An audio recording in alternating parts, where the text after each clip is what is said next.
मित्रांनो, आज आपण बघणार आहेत एस-डी कॅमेराचा सेटअप कसा केला जातो, हे आपण या व्हिडिओच्या माध्यमातून बघणार आहोत. तर आपल्याकडं फ्रामाचा 4 चॅनल DVR आहे आणि एक कॅमेरा आहे फ्रामाचा. एक केबल पण घेतली आपण त्याच्यासाठी. त्याला BNC कनेक्टर लावलेले आहेत.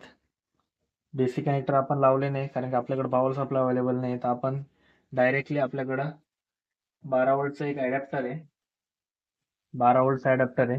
हे 12 व्होल्टचा अडॅप्टर आपण त्याला डायरेक्ट प्लग करून चालू करणार आहेत. आपल्याकडे एक मॉनिटर पण आहे त्यासाठी. मॉनिटरवर आपण त्याचं सेटअप पूर्ण रेडी झालं की ते दाखवणार आहे. आता ही BNC कनेक्टर कसा लावतात आणि कसं प्लग इन करतात हे मी व्हिडिओच्या डिस्क्रिप्शन मध्ये तुम्हाला लिंक देऊन टाकाल. यावर मी एक व्हिडिओ बनवली आहे, तिथे तुम्हाला त्याच्यामध्ये लिंक भेटून जाईल. आता ह्या ठिकाणी बघा, कॅमेराला पोर्ट असतं BNCचं कनेक्टरचं.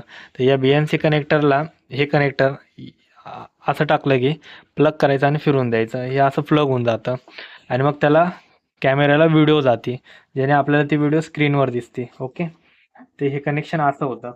त्यानंतर हे कनेक्शन जे आहे, आपण DVR एंडला, DVRच्या मागे हे 4 पोर्ट असतात. या 4 पोर्टपैकी कोणत्याही एका पोर्टला प्लग करून द्यायचे आणि तिथं हे असं फिरून द्यायचं.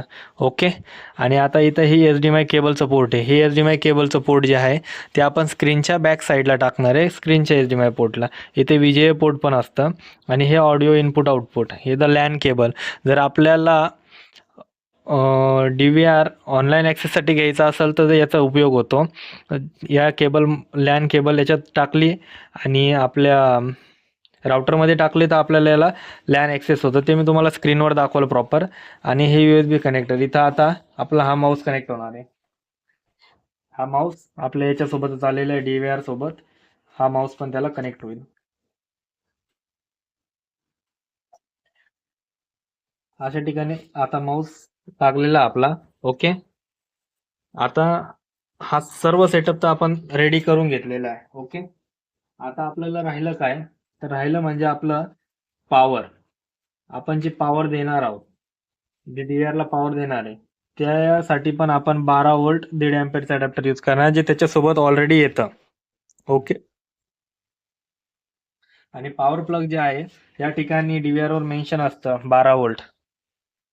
तर या ठिकाणी आपण त्याची पॉवर पिन प्लग करणार आहोत.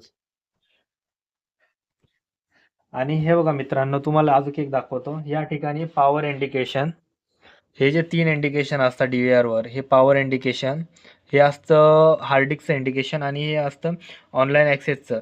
जेव्हा हार्ड डिस्कला काही प्रॉब्लेम असला तर इथं रेड लाईट ब्लिंक होते आणि DVRला पॉवर दिले असतं इथं रेड लाईट ब्लिंक होते.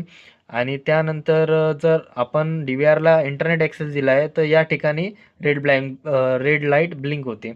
तर अशा हा पूर्ण सेटअप याच्यावरून दर्शवला जातो. ओके, तर आपण आता चालू केल्यावर आपल्याला दिसूनच येईल. पण आता इथं पॉवर प्लग करणार आहोत. तर हे बघा, पॉवर प्लग करताच आपल्या DVRला पॉवर आली आहे, तर इथं रेड लाईट ब्लिंक झाली. ओके, तर आपल्या हार्ड डिस्कला कोणताही इश्यू नाही आहे, त्याच्यामुळं इथं कोणताही इंडिकेशन नाही येणार. ओके, तर आता माऊसला पण आपल्या पॉवर आलेली आहे. ओके, तर ही जी स्क्रीनची HDMI केबल आहे, ती HDMI केबल मी सांगितल्याप्रमाणे या पोर्टमध्ये पोर्ट करणार आहे. ओके,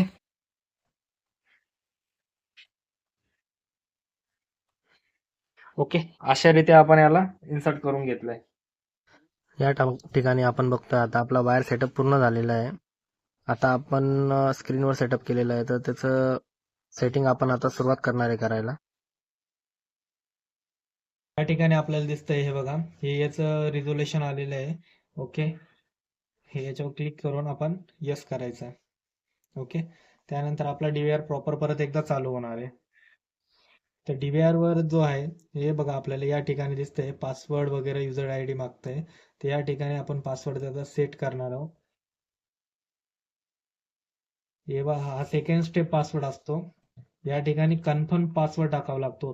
तुम्ही या ठिकाणी एक पासवर्ड टाकला, तोच पासवर्ड रिपीट करून या ठिकाणी टाकायचा आणि तो कन्फर्म पासवर्ड असतो. दोघी पण पासवर्ड मॅच झाले तरच पुढं ॲक्टिव्हेशन क्लिअर होतं. ओके, बघा, हे camera activation password, use the device password करून टाकायचा आणि ॲक्टिवेट करायचं. ओके. त्यानंतर इथं मेल येतं, बरोबर.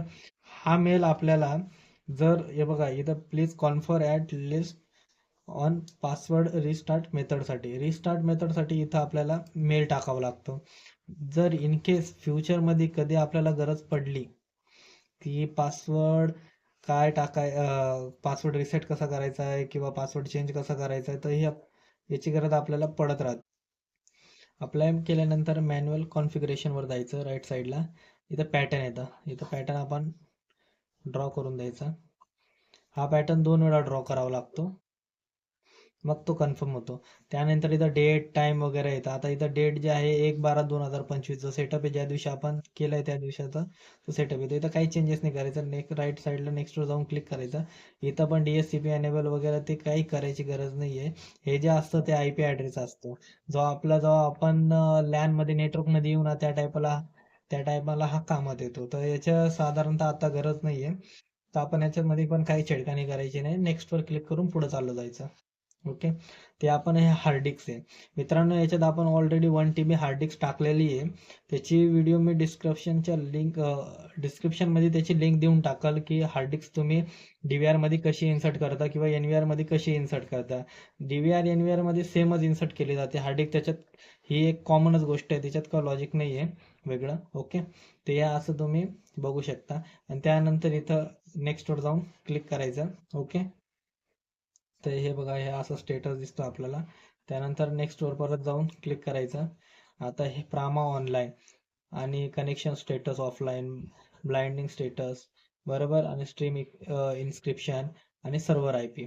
आता हे जे प्रामा ऑनलाईन आहे ते तुम्हाला बोललो मी की याची एक ॲप्लिकेशन असते प्रामा ऑनलाईन म्हणून. त्या प्रामा ऑनलाईन ॲप्लिकेशनला आपल्याला जेव्हा मोबाईलवर ॲक्सेस घ्यायचा असतो त्या टायमाला याला ऑन करून ते क्लिअर करता येतं. त्याच्यानंतर कनेक्शन स्टेटस, आता हा जो दिसतोय आपल्याला ऑफलाईन स्टेटस दिसतोय. त्यानंतर जेव्हा आपल्याला ऑनलाईन करायचा असेल त्या टायमाला याची गरज पडते. ओके. आणि त्यानंतर इन्स्क्रिप्शन की वगैरे आपल्याला जेव्हा आपण शेअर करतो दुसऱ्याच्या मोबाईलमध्ये तेव्हा ही आपल्याला टाकावं लागते. ओके. तर इथं आपण जाऊन फिनिश करणार आहोत. तर आता हे बघतोय आपण की इथं आपल्याला एकही कॅमेरा दिसत नाहीये, कारण की हा जो कॅमेरा आहे आपल्याकडं, याला तर आपण वायर कनेक्शन दिलेले आहे, बरोबर. याची DC तर आपण ॲग्री झालो, बरोबर. DC आपण कनेक्टर लावले तरी पण हा चालू का होत नाही. तर मित्रांनो, यामध्ये एक पॉवरची केबल पण असते. या पॉवरच्या केबलला 12V द्यावा लागतो. तर याचं कनेक्शन आपण केलेलं नाहीये. त्याचं कनेक्शन साधारणतः काय करायचं मित्रांनो, आता मी ते DC कनेक्शन लावलं नाहीये. हे बघा, हे DC कनेक्टर आहे. हे DC कनेक्टर या ठिकाणी प्लग करायचं असतं आणि वायर जी आलेली आहे त्या ठिकाणी द्यायचा आणि त्याचे दुसरा एंड जो असतो तो आपला पॉवर सप्लायला येतो. तर पॉवर सप्लाय नसल्यामुळे आपण काय करणार आहोत, आपल्याकडे हे 12V अडॅप्टर आहे. त्या 12V अडॅप्टरने आपण याला कॅमेऱ्याला पॉवर देणार आहे. आता हे बघा, या ठिकाणी आपण प्लग केलं. प्लग करताच आपल्याला दिसून येते, हे बघा, या ठिकाणी कशी स्क्रीन वगैरे सर्व, स्क्रीनवर कॅमेरा कसा दिसतोय ते सर्व दिसून येते आपल्याला. हे बघा मित्रांनो, हा नाईट विजन कॅमेरा आहे. या ठिकाणी हे बघा, याच्यावर असा हात ठेवल्यानंतर फ्लॅश लाईट लागतोय बघा.